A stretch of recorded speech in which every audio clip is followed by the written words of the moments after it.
Welcome, everybody, back to the Game Vault podcast. I am your host, Mark, and today we are joined by Tom. But before we get into our normal thing, just a little announcement to make. Jen will probably be on hiatus for the next few months as baby Game Vault on her side is coming. So we will be just me and Tom for as long as Tom can go. And then we'll keep you updated on what will be future podcast from there. But we still got a little bit of time to figure that out. But a little bit. But without further ado, Tom, what have you been playing? I have been playing more and more Sea of Stars. Nice. Let's just say I got to the point of the game where I weeped like a little girl. Okay, so I'm assuming you got to... Good, sorry. No, I say not that that's a bad thing. No. But, you know, it was a very sad point in the game. So I've reached, I guess you would call... I've reached the Sea of Stars, we'll say. Yeah. Yep, you got to that transition point in the story where one of your characters is revealed in full. One of your characters is revealed in full, and all of a sudden it is the Terminator. Yeah. Yeah, it, like I said, I think I'd mentioned to you in the Game of the Year podcast, but, has a little bit of Final Fantasy VI vibes at that point, and I was excited to see you get to that point. Very, very much Final Fantasy VI vibes. Like, crazy. Yeah. I love that the music has changed also. Mm-hmm. I don't know if you noticed, but once you get to that point, it becomes much more electronic and futuristic. I hope that's not spoiling anything. I don't think it is. No. The game's been out a while, so I love that the whole vibe of the game changed. I love that it's not just it's the same game, only you're in a different place. I like that. Everything. Yeah. We're not giving away the story stuff, so which is much more important to why you are where you are and all that. So so I'm glad you're at that part, and which means you've gone through the really sad, part. Yeah, like I said, I had tears rolling down my face, and it was a real gut shot in that game. A game that you would assume is going to be lighthearted, and you just get hit in the face with that. So it's it was rough. Yeah, really well done. Part of the reason is so high up on my list, and there's still more to come with stuff. And I kind of like parts of this section drag a little bit, but once you hit the story stuff, it gets real good. Getting that RPG itch, about. I'm really trying to get this done before February 29th. That's what I was just gonna say. Yeah, we are both in the holding pattern for February 29th. I'm slightly in a holding pattern for next week, or this week, when the episode releases, so that I can get a little Persona 3.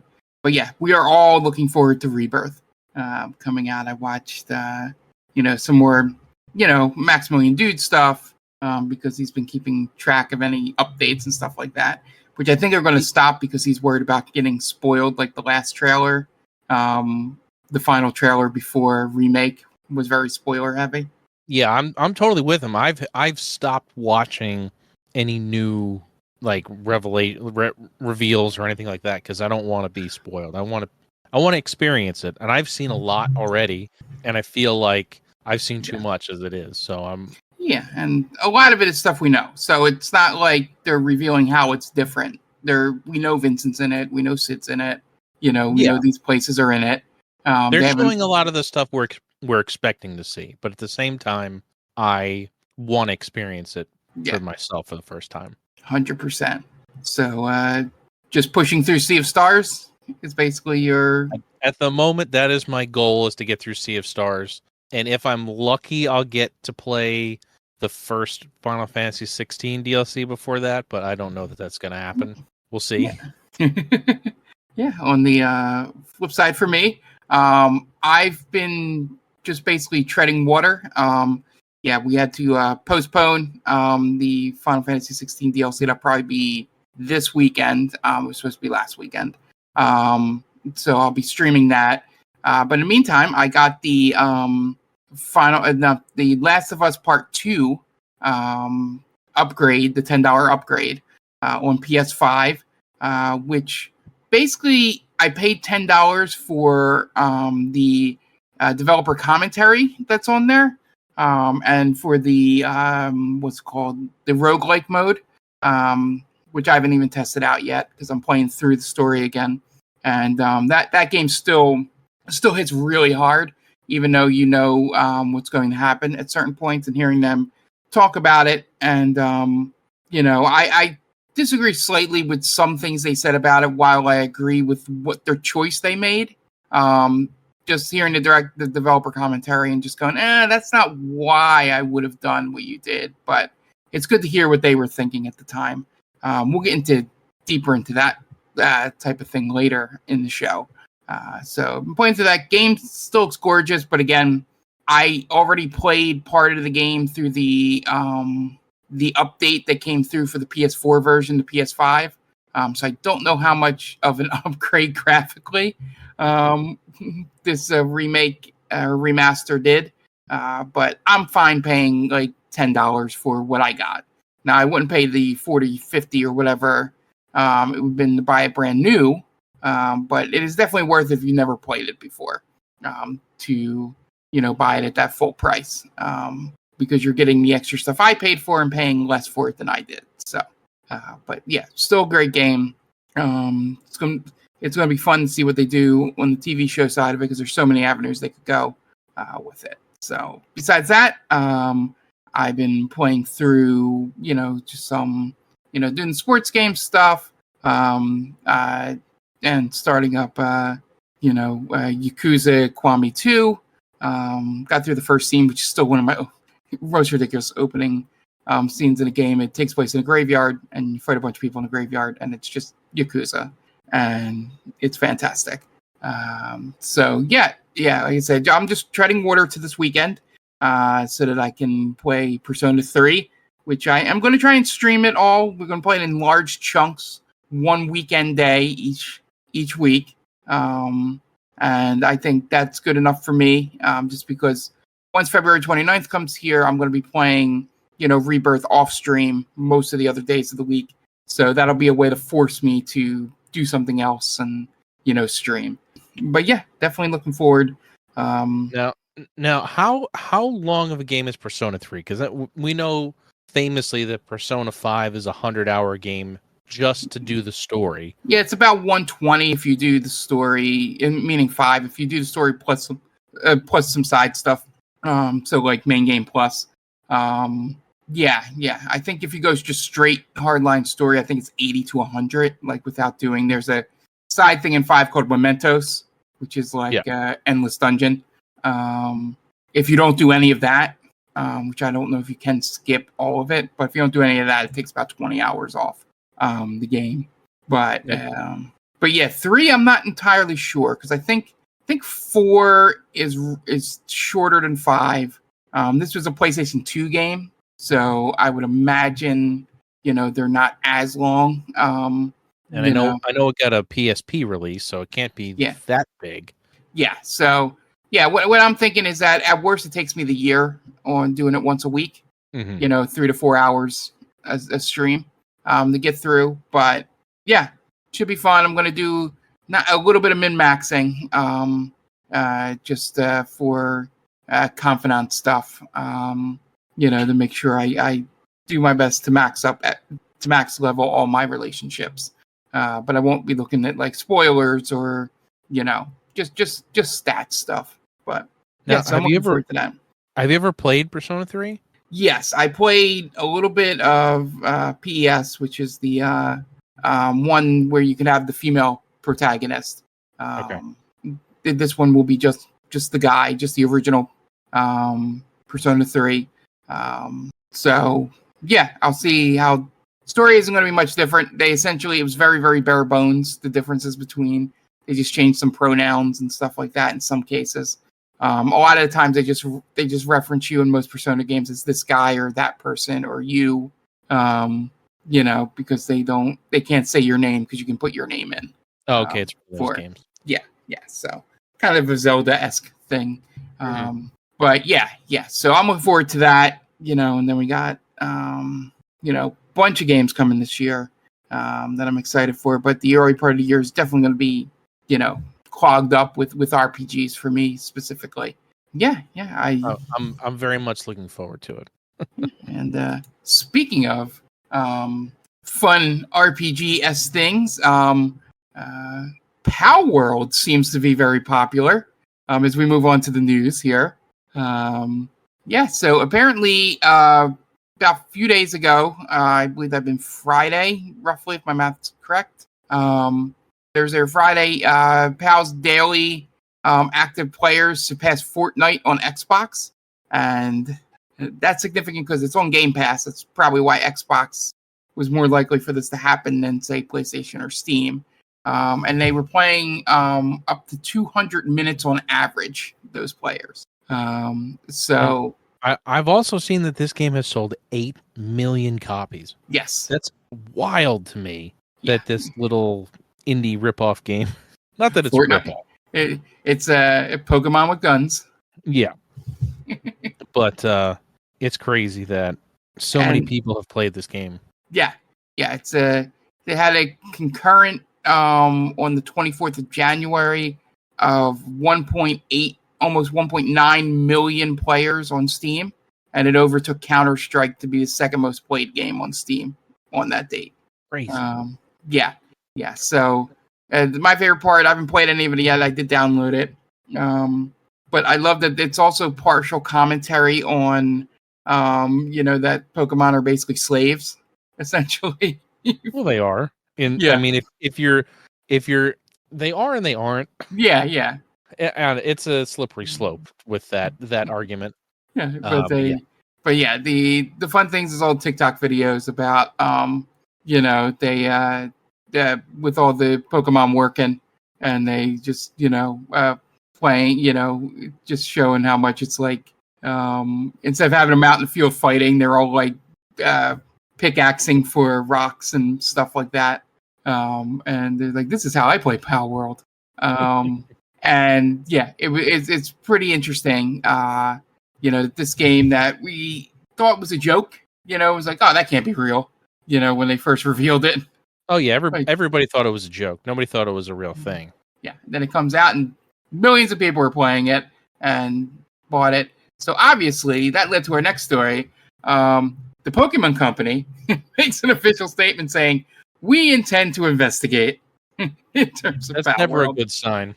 That is never a good sign. Don't investigate. We don't want you to investigate. Everybody's having fun. Leave it alone. Yeah, so just as you can't make a proper 3D game does not mean that people can't enjoy a 3D Pokemon-esque game. Yeah, and so obviously I think it's a little bit easier to get a ruling in their favor in Japan, if I remember correctly, because they don't have like fair use and all that stuff that we have here. So at worst, I guess they could stop it from being sold in Japan, or whatever. But of course, I think they're gonna come up with the argument that too many of the creatures look too much like Pokemon. Which there are quite a few that look similar, or like copy my homework, but change it just enough. But I don't know. I don't know what the outcome's gonna be, but people are seeming to enjoy Palworld quite a bit. Yeah. The main thing they're jumping on right now outside of this is that people were modding in actual Pokemon into the game. Which I can certainly understand them not liking that, but if it's a PC game, that's going to happen. Yeah. So I've also seen that the developers for Palworld are basically saying, like, apologizing for cheating, but like it's going to take them a little bit to fix it, because they're a smaller team. So just be a little patient, I guess, is what they're saying. Well, yeah, it seems like a very indie-esque game. So I don't know. Yeah, I don't know how many people they actually have working on. Yeah. So this is definitely something we'll follow.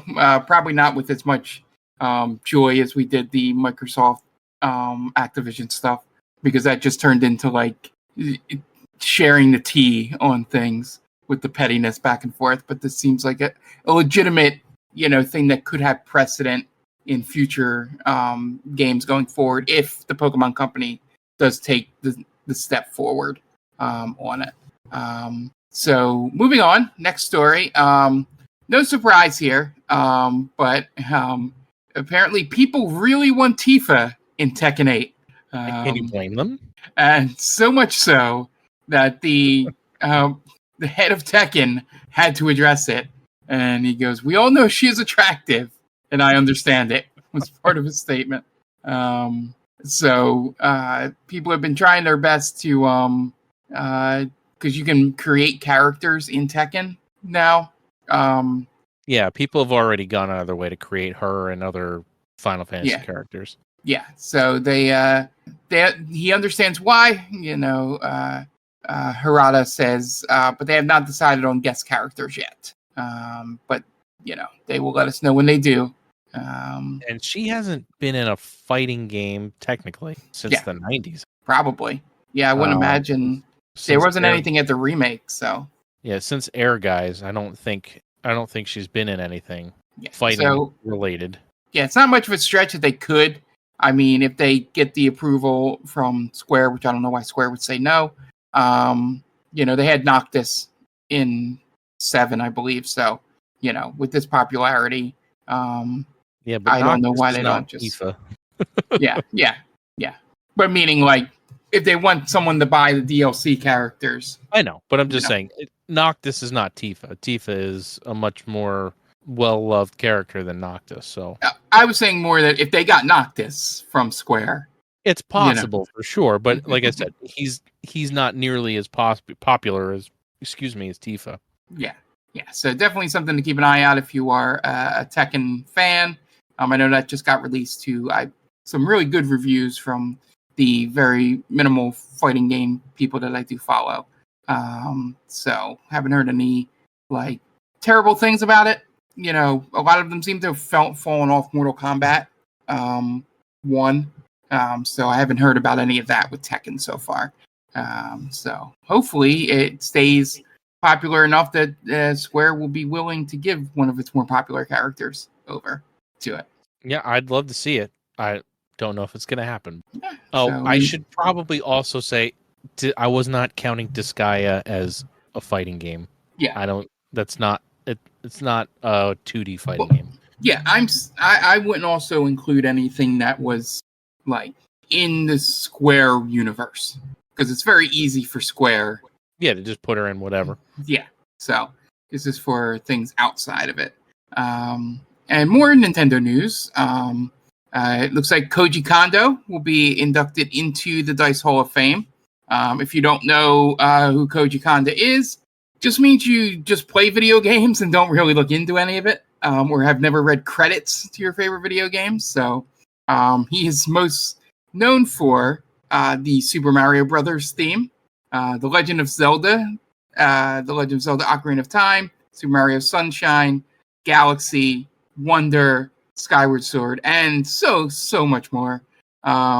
If you're thinking of a Nintendo title from the NES era, first party Nintendo stuff, there's most likely a chance that Koji Kondo was involved with the music. He's basically the GOAT of Nintendo music. Yeah, so you've definitely heard his music before.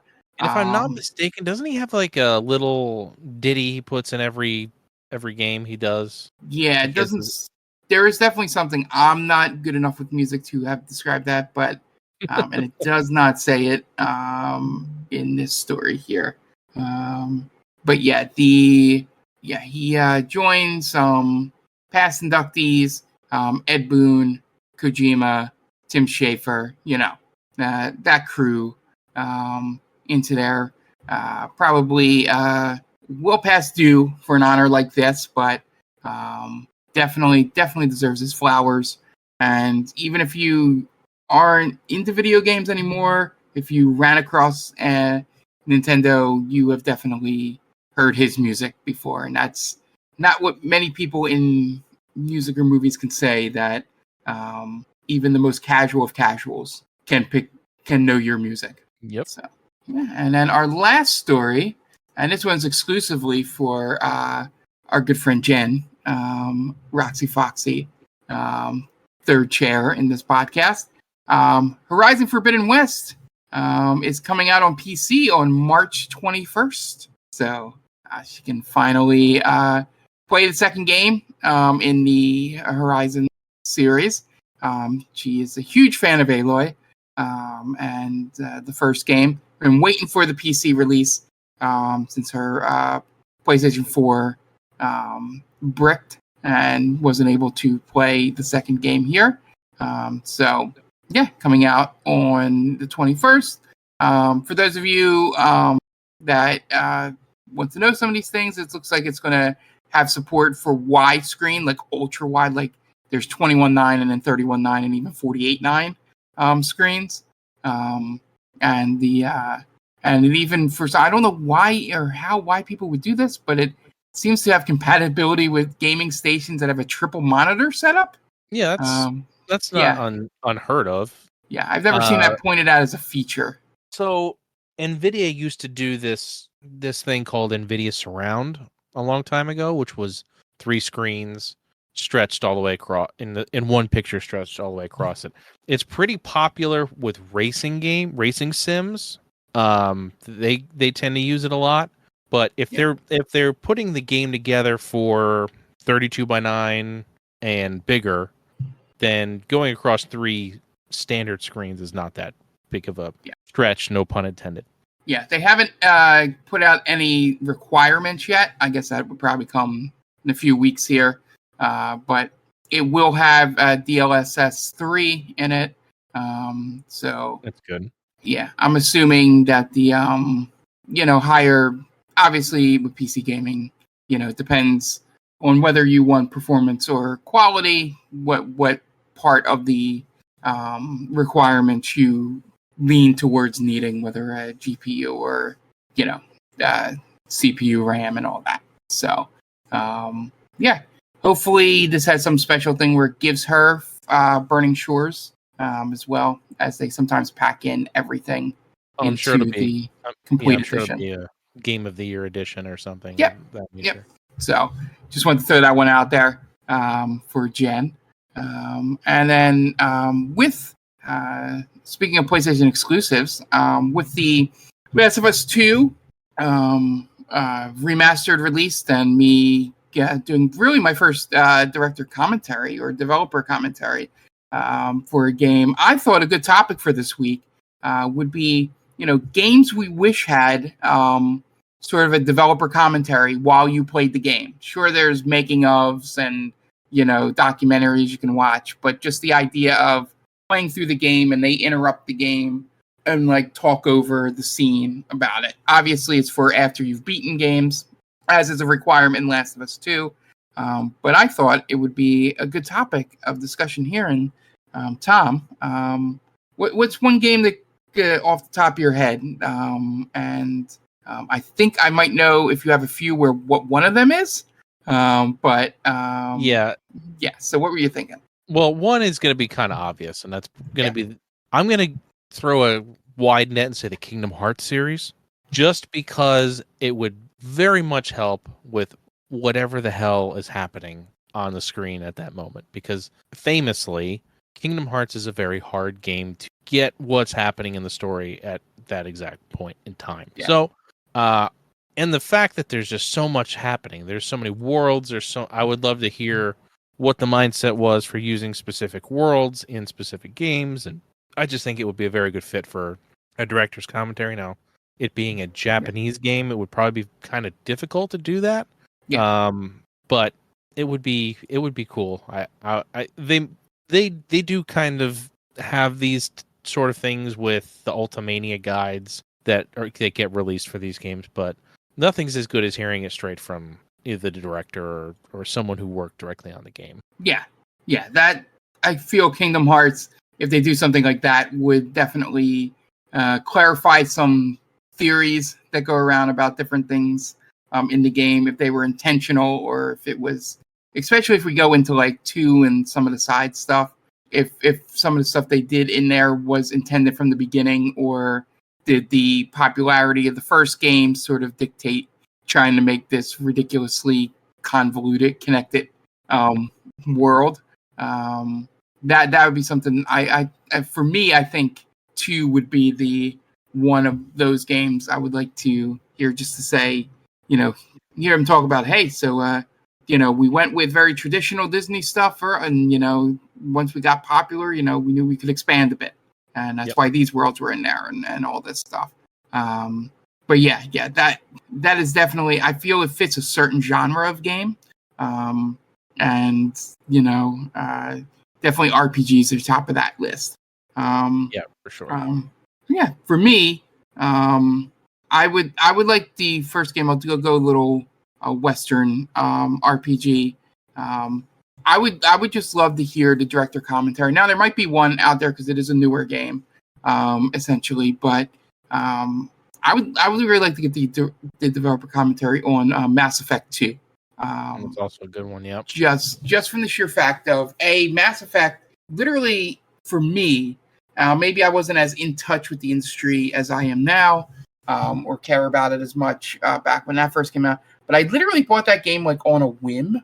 I was just it was either Best Buy or Target or something, and I just saw the cover and I was like, that seems interesting. Sure, I'll pick it up. And went home, played it, loved it, and then I would just love to hear, because there's so many interesting things in that second game. The idea of coming up with all the different, crew members, in terms of, knowing that there might be a case where some people don't even get certain people or don't even do their loyalty quest, and how you figure that into the game, and all the choices and branching story paths and all that. That would be fun. Probably a lot more complicated than like a game like Kingdom Hearts or even Last of Us, where it's a little more linear in terms of how you can do a director's commentary. Yeah, I'm sure it would be rather difficult to do a director's commentary on a game that has 700 branching paths or more. Yeah. But even if it's just like the main general path, like even if maybe it's worth, you can go through the game multiple times and, with the commentary and all that. But yeah, that was one of the first games that popped in my head, because I really, really tried to think, even though I do go against this thought process with a couple later choices. But I was trying to stay away from just the sheer fact of it being an audio only medium. It would be very awkward to do many heavy Japanese games, essentially, because of the translator thing would, have it just be, you're not even really hearing, unless you want to do the Japanese into the English translation, which would be perfectly fine with me, and that would probably be the only way you could do it. But it would be, I feel like that would be more set for a documentary. But yeah, that's why Mass Effect 2 was the first one that popped in my head. Yeah, and kind of piggybacking off of that, an early 360 title for me was Assassin's Creed. I would have loved to seen a Assassin's Creed style game with director's commentary. And the thing that kind of got me thinking about it was a movie you guys just watched on TCTAM that kind of seemed like a precursor to what they did with Assassin's Creed, with using a relative to go back in time. Yeah. So yes, I would transfers. Transfers. I would be interested to see if that played any part in it, or if it was just a coincidence, or what. Because it's a pretty interesting concept, and it's not something. It'd be a very big coincidence for them to be using that same style of what's the word I'm looking for? Time travel. But yeah. I mean, Assassin's Creed has so much interesting stuff going on in it, besides that fact, with where it takes place and the dealing with the different types of characters, with the assassins and the Templars. Thank you, the Templars, because in most Western media, Templars are the good guys. So it's interesting to see the flip of the script on them. So. Yeah, and they go halfway there. In, I believe, Origin was the first one to do it, where they have like the historical commentary, where basically it's a whole separate mode of the game. You just go to a place, click it, and they talk about the history, not so much the development of it, but sort of like, hey, so this pyramid first, was this blah blah blah blah, Yeah, and just they definitely do some of that in the game where they explain different places. You can click on them and see more information on them. Yeah, But it's definitely. I would have loved to hear what they were thinking when they were saying, I want this game to take place here. Yeah, it would have. I would have just loved to hear their thoughts on like translating the idea of all the different historical figures they used, because Da Vinci's a little bit different than what we've read about him in history, and Ben Franklin in 3, even though many people didn't really play that game, but just that stuff, just how they twisted history around in some cases, or changed expectations on things, would be fun to hear about. I think that's the next step to take. Like, the historical stuff is great. It's a very history teacher thing a way to get into the younger generation, to get them to learn about these places. Have them walking through Assassin's Creed instead of just slides or a video like with some dry historian talking over it.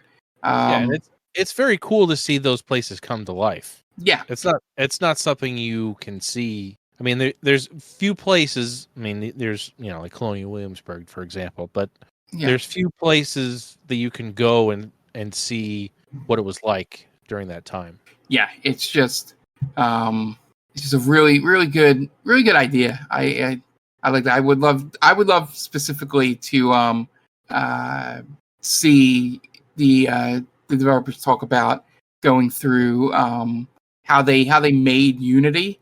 I believe that's the French Revolution one. Even though with all the stuff that happened to it, just the idea of like that was the first game where they like just did massive crowds, and just the development of coming up with that idea and executing it. So Unity was the first game I ever got completionist paralyzation. It was the first game where I hit the menu, like the map button, and there was like 300 things popped up on screen. And I stopped playing after I saw anything. Because like, I'm never going to do this. I'm never going to finish this, so I might as well just not play. I think I got like a quarter to halfway through that game before I was like, all right, I can't. That was the first Assassin's Creed that I did not finish. I had finished every one of them up to that point. Yeah, that's probably where there's definitely a line between the people that played the older Assassin's Creeds and, when they stopped playing, and then the ones that picked it up Origin and forward. But yeah, I would just love, that would be the one that I would love to hear the commentary on, because for the good and the bad with it. And yeah, so Assassin's Creed, really good choice here. And then for me, my second game is, like I had said before, I honestly, this might be one of the obvious choices, but I would just love to know the idea of, just the original Super Mario Brothers. Just walking through and just having Miyamoto talk to me about the level design and why they chose to do this and why they chose to do that in each specific level. And like, what was the first idea of, putting this little trick here, and with the idea of an auto scroll, just stuff like that on the original game, and trying to get it onto that hardware at the time, and with sacrifices they made and all that. I feel that it would be an entertaining playthrough of that game, and it would be a short one. Like, wouldn't be like sitting through a 40-50 hour game, in terms of platformers, just talking about the levels. With it being a shorter game, I would just like to get to the nuts and bolts of him talking about each level. Like, in 1-2, we decided to do this. I'm surprised that doesn't exist. There's probably like a whole documentary of the whole thing, but I'm really asking too much of it being a broken down to each individual level. Yeah, that would be a lot. But yeah, I would love to hear that too. I mean, that's the first video game I can remember playing. So to see to see them explain what they were thinking when they were going through and making them would be super. Yeah. So that was one of the first ones that came to my mind, and I only have one more. Do you have a third? I have a third. All right, go right ahead. I'm hoping it's not the same, but it could be. My other game that came to mind was the original Red Dead Redemption. Yes. Rockstar went out on a limb doing a spaghetti western, and I really enjoyed the first Red Dead Redemption, and I was not a big GTA fan at that point. So for me to get engrossed in that game and enjoy it as much as I did, really speaks to what they were able to do with that storytelling. So I would love to see if they were thinking about a sequel or a prequel at any point while they were doing the game. If they left in Easter eggs for another game upcoming, I'd love to. I always love to find out about that sort of thing. These games. Yeah. So the idea of going into a whole different time frame for me. They did the modern crime thing, and now they're going to do Western outlaws and keeping it as true to what the actual history was, and not what we've seen in Tombstone and Wyatt Earp, and the more modern depictions of it, or even the westerns from the 50s and all that, was very, very risky at the time. To take that swing after even GTA 4, which was I think the game before Red Dead Redemption, was basically printing money, and you go and make your next big game something you don't know if people will even buy. And I would just love to know, that's why, just the inspiration for certain themes and characters, and what did they draw from movies, and what movies, and just that kind of really the stuff that you do get from directors' commentaries in movies. So I feel like Red Dead or even a GTA one would be closer to a director's commentary and development for me. Like, I would just want to know the thought process behind the themes, and not actually like the motion capture stuff with it. Yeah, I'd be much more interested in hearing what their thoughts on the story than the technical backgrounds. Yeah. So those are really really big games, and I wonder if it only worked for the games sort of like we want to hear from big personality studios as well would be here. We wouldn't want the I guess people that have the reputation for being fun on a microphone.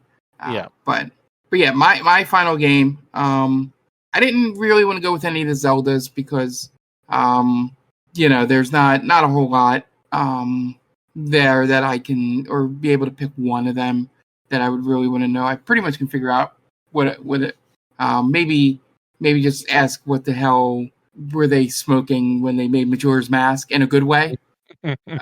Because that game is such a mind, I don't want to say mind fuck, because it's not really that, but just sort of the idea of a giant moon crashing, just what that thought process was for that game. But I think my final game and would be, I would actually just love to hear what I'll bring it in. I would like to just have it for any of the Final Fantasy games. I think the first one that comes to mind would be surprising to most.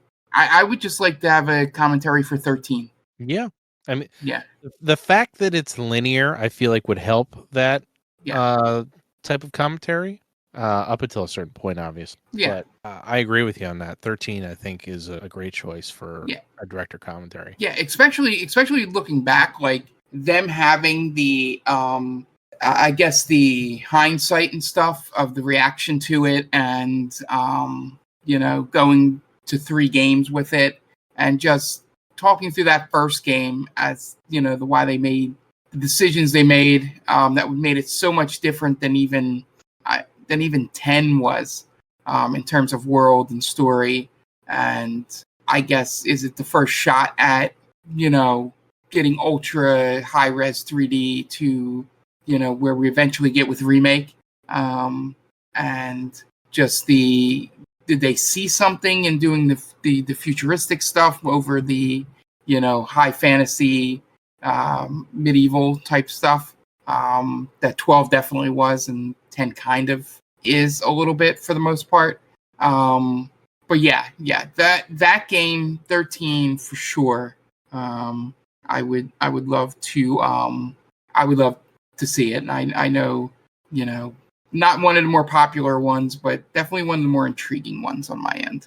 Yeah, I mean, I'm with you. I think 13 has been the basis for most modern Final Fantasies with the battle system. And I've said on the podcast previously that I think that the basis for most battle systems now, especially remake, is based off of 13 with the stagger meter and everything else. So I'd love to hear what their thought process was with that. And like you said, why did they choose to break it into 3 games? Was there stuff they couldn't do in one game? Were they limited by the 360? Because I want to say that 13 was 4 DVDs, 4 discs. Yeah, it was a lot. So I'm sure they had limitations because they were pushing the hardware so hard, but I would love to hear about that from them for sure. Yeah. So, yeah. Unless if you have a fourth one that you absolutely want to talk about, I think. No, I think we're good. That's all I have. Yeah. So, everyone out there, please send us on Twitter or Blue Sky or Threads, wherever you follow us, at Game Vault Pod. Games you would like to just have a director's commentary, developer commentary. I know some have already been out there. You mentioned Half-Life 2, I believe. There's one for like Duke Nukem and stuff like that. A lot of those first-person shooters, I think, do have them. But yeah, just other games you guys can think of. Just let us know. We'd love to hear from you. But Tom, I know we've been holding it off for most of the episode, but we do have to talk about our Retro Roulette game this week. So why don't you introduce it to the fans? Sure. For this week, we played Batman: Return of the Joker for the Nintendo Entertainment System. This was, I believe, the second game on the NES. It was another Sunsoft game. Yes. I feel like they put out most of the Batman games in the beginning for Genesis and NES and possibly even Game Boy. But yeah, we played through this. It was, let's just say it is an NES game. That's for sure. Yeah. Quite a lot of memorization needed, and difficulty was right up there with pretty much anything else. Yeah, and 100% for me playing through it. Yeah, it just felt like I got through some of the levels just by memorizing, where things would drop and kind of just trying to scooch forward. This was a very Mark game. Yeah, going as slow as possible. Yeah, in a platformer. My favorite thing was the fact of having infinite continues. Did help out a lot to get you used to that memorization. I agree. So while it was punishing, it wasn't as punishing as it could have been. If they kept making it could have been a lot worse. It could have been a single hit death. It could have been 3 continues. There's a lot of stuff they could have done, but luckily they gave us a little leeway. Yeah, and the the whole idea of just I don't like in these games specifically when it's a problem I have with like Ninja Gaiden and even partially Castlevania is where it hits like you have to take a hit. Like I don't think there's any way to do a no hit run in some of those games. Like you're meant to do the damage boosting as they call it, where you take the hit and then you get the invincibility frames and run through to the next part of the level. This has a lot of those situations in it. And in terms of making you go all the way back to the beginning, I'm glad for the infinite continues just because it would have very much reminded me of Arrow the Acrobat when I had to play that, where once you lost all your lives, you went back to the very first level, no matter how far you got. In it, there wasn't like not the games back then didn't have checkpoints like they do nowadays, which is essentially what this game was. It was one of the first early checkpoints systems, while still using the continue idea. But yeah, the platforming for the most part is fine. It's a Sunsoft platforming. You know, it's really more the enemies and the random stuff falling from the sky that you have to get used to. Knowing where it's going to land and how far the blast radius is. You know, when like rocks fall from the sky, no, it's not where the rock is falling. You also have to give it about 2 feet of space as well. I think that's the part that really pissed me off in this game. You know, or not pissed me off so much, like frustrated me in that, you know, and then once you got through it, it wasn't it. I always like if something is frustrating in a game, I want the end to have like that Dark Souls feel of when you beat it. It feels like, you know, success and yay, I did it. Not, oh, thank fuck, that's over, you know. And this game more was the latter, where I'm just like, I'm glad I don't have to do that again, you know, more than, you know, feeling accomplishment. I agree with that. This was not a celebrate that I did it, more than a thank God I don't have to do that again. I very much agree with that. I wish it wasn't. I mean, Sunsoft is known for their music in their games, and man, they did a good job with the music in this, but it can be punishing at times, and we were stuck on a level on the stream for probably a good 20 minutes, just because there seemingly was no way to get through a part without taking a hit. And if you don't stop in exactly the right spot to not get hit by a falling object every single time, you're screwed, and you're just going to get hit every time, and you're going to die. Which, when you're used to games now, what you should be able to either run past those things or easily avoid them. There should be some way to do that, and it's just you'd have to walk forward and then walk back and walk forward and walk back the whole way, and it was pretty brutal for the most part. Yeah. Not that it wasn't good, because card games are allowed to be good, but it was just a little much to deal with. Yeah. Yeah. The idea of learning that the boxes that you can destroy cannot be destroyed by the enemy, you know, helps in certain situations to avoid damage stuff. I felt like not as much watching a speed run, you know, helping me go through this quicker, but it did help me learn like where to be for certain things, you know, for like, okay, for this not to hit me, or if, you know, if the speedrunner is damage boosting through this, then I can do that, you know, damage boost through it. It'd be fine. But I think we got basically to the same location. You know, I got through that level a little quicker than you because I knew, you know. If you watch me struggle on it for 20 minutes, and if you watch somebody who actually knew what they were doing do it, I'm sure it helped a bit. Yeah. The main thing that I took away was being able to put the passcode in to see the later levels and just see how basically impossible they seem, but I'm assuming that's like a ramp up, and it's one of those like you would learn those things as you go along, and also having the multiple continues to sort of recognize patterns.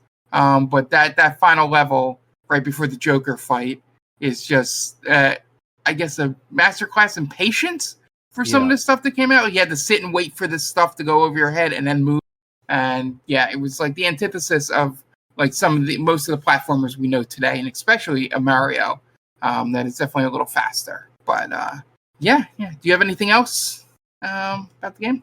It was visually, it was a very good looking game for an NES game. I think this is one of those games that defined the NES look. I think it really pushed the hardware, audio wise and visual wise. So I got to give it some points and props there. But yeah, overall, a tough game. If you're a Batman fan, you may enjoy this. I will say, as a Batman game, this is probably the best looking one of this era. I mean, the because sprites are huge, which is not yeah, something you see very often on an NES game. yeah, and there's probably villains that maybe in the comics or maybe have made up. I wouldn't know. That was one thing I meant to say. I didn't know any of the bosses. They all seemed Yeah, made up to me. So yeah, they could be very well, but yeah, we'd have to ask the expert on that. But yeah. I did not recognize any of Yeah, and it's definitely a step up improvement, despite what we complained about in from the original Batman for NES, the original the Sunsoft game for that. So that's a positive, and it's definitely better than the Batman and Robin game that we played earlier on the podcast. This is by far the best Batman game we've played. Yes, and that's not saying a whole lot. Yeah, but, we're not going to get to Arkham Asylum anytime soon. So no, yeah, Arkham Asylum is not retro, unfortunately. Yeah, it's probably a lot closer than you think, though, Tom. Don't remind me, Mark. I'm getting old very quickly. So, let's go to our scores. Tom, what do you give it? I'm going to give it a 3 out of 5. It was a good game, great music, great visuals, but the difficulty really not just the difficulty, but the constant barrage you're dealing with kind of killed the game for me. Yeah, and yep, I agree. I'll probably go 3.5 because just like I said on our Game of the Year video, which you can watch on YouTube, just like Starfield, this game felt like the most 7 out of 10 game that I played on the NES. Just good graphics, good music. The movement and control seemed great, but just not enough there. And the enemy placement thing and things popping in just off screen that would knock you into a pit is probably the biggest gripe. I forgot about the kickback. The kickback sucked. Yeah, that would be the only thing. Like, guys, that's one of the good things Mega Man and stuff got well, is that something will pop on screen and give you enough time to adjust. It would be enemy and then the tornado would follow right after it. So you would have to know going in that would be there. That's probably why it falls on the 7 scale for me. But overall, enjoyed it. I'm not great at these games, so I didn't expect to go much further than just the stuff I watched you play, and therefore had an advantage going in because I did really have a hard time with that boss. But yeah. So I recommend, if you're honestly, the only reason to play this game is if you're trying to play all the Batman games. Like, there's nothing classic about it that I would tell you have to go back and play this game. But if you're looking into the history of Batman games, this is definitely probably one of the better ones pre-Arkham Asylum. So, Tom, let's spin that wheel and see what we get for next week.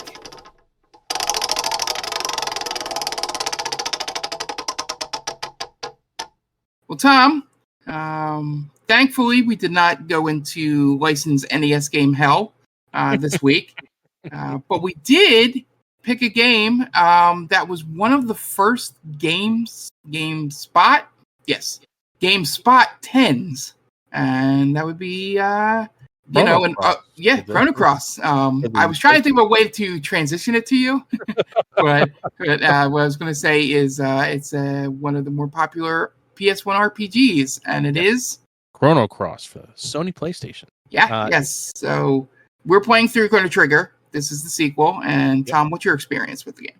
Very limited, honestly. I've never actually done a full playthrough of Chrono Cross. I've seen like the beginning portion of the game, but that's about it. I've heard that people love this game. I've heard people say that it's better than Chrono Trigger. I don't know how true that is. But you said, it's a GameSpot 10, so it must be good. So we'll have to see. I have very limited experience other than knowing that it's a Square RPG that's not Final Fantasy. Yeah, I will say, for those of our younger listeners out there, it used to be a very prestigious thing to get a GameSpot 10. Because when Jeff Gerstmann was their head of reviews, or even Greg Kashavin, they would literally interrogate the reviewer if they wanted to give a 10. Like, they had to prove why it deserved a 10, and wasn't just given like carte blanche, or just like ask like, "Are you sure?" "Yes." "Okay." Like they had to break it down why, because they gave so few 10s out back then. Because obviously no game is perfect, so 10 doesn't mean perfect in the video game world. But yeah, that's why this being one of the first ones on there makes it such a big deal. And yeah, why, for those of us of a certain generation, a game getting that tag means a lot more than you see 10s all over the place nowadays. From like different media, like if somebody has a love for a certain genre, the most popular good game for that will get a 10 immediately. It doesn't seem to be as scrutinized. So I am excited because I haven't actually touched this game, because I brought it up multiple times on streams and podcasts, is that Chrono Cross, Final Fantasy 7 and 8 a little bit were like the end of my playing RPG stuff, because then as I got later into elementary school and early high school, I was like, that stuff, you got to play the man games. Got to be playing, the sports games and the fighting games, and not any of this magic stuff. I still snuck and played Zelda on the side. No one has to know. Shh. But yeah, this was like, of the era of like Resident Evils and things where, of a certain terrible, time in being a gamer, when you were looked down upon for what you played rather than what it actually should be, and mostly is today. Everything is welcome. So I am excited to check it out. I am mostly excited, and it sounds like a bad thing that I'm going to say, but I really want to see PS1 loading on RPG, especially early PS1 loading. Yeah. Because I know that that's what the Chrono Trigger PS1 upgrade, remaster, or whatever it's for, was notorious for being awful at. Was just terrible loading.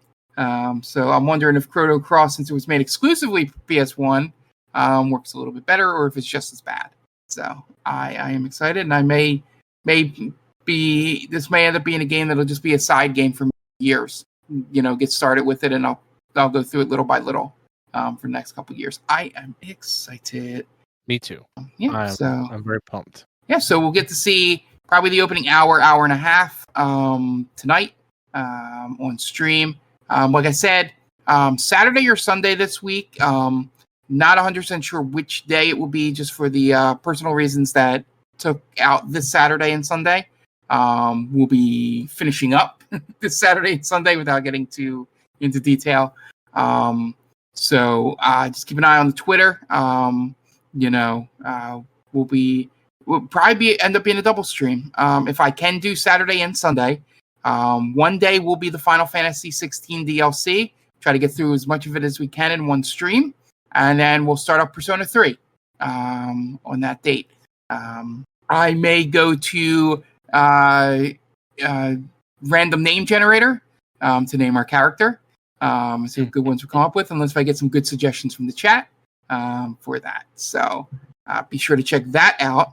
And going forward for streaming, it'll be Mondays. Tom will do what he can up until a certain point. My stuff will mostly be on weekends. I'll try and do some weekday stuff. If we do, if any days free up, Fridays may become a thing, and Mondays may become a thing for me as well. But middle of the week is sort of crunched together for me. So just be on the lookout for that. And also, we're going to be doing some things on the YouTube. So maybe if I just want to play a new game for a couple hours, just show it off to you guys, or an hour, sort of like a old-fashioned Giant Bomb quick look. Maybe I'll do that. Maybe I'll do some stuff for Game Pass games and things, just to do that on there so that I can do it on my own time, multiples at a time for you guys there. So, yeah, like I said, 2024 is going to be a lot more of that stuff, because I'll be on my own for most of it, I would imagine, with the channel, with some help from Jonathan, and maybe some things here and there from other people. But we are welcoming 2 new Game Vault babies into the world this year. So just be on the lookout for how everything will change here for a few months. So thank you guys for listening. I hope, if you haven't already, please go check out the top 10 video. I think I did a pretty good job with it. not to pat myself on the back. I learned some tools on DaVinci Resolve that did some nice fading in. I did the blur fades, which worked really well with the timing on the audio. The only thing I have to learn deeper, maybe if there's a pro program, maybe that's why that wasn't on there, was having more options in terms of like title fonts and stuff like that. But I think it went really well. So if you like what you see there, let me know. Leave a comment, even if it's just nice vid. Will be enough to get our comment stuff up there. So, all right, that's all for the show tonight. Quick one here. With the two of us, this will probably be the length between this and an hour and a half, roughly, just because there's not an extra person to talk about what they played. Essentially, it's where the extra 15-20 minutes would be. So, thank you guys for listening. For Tom, I'm Mark, and we'll see you next time. Bye.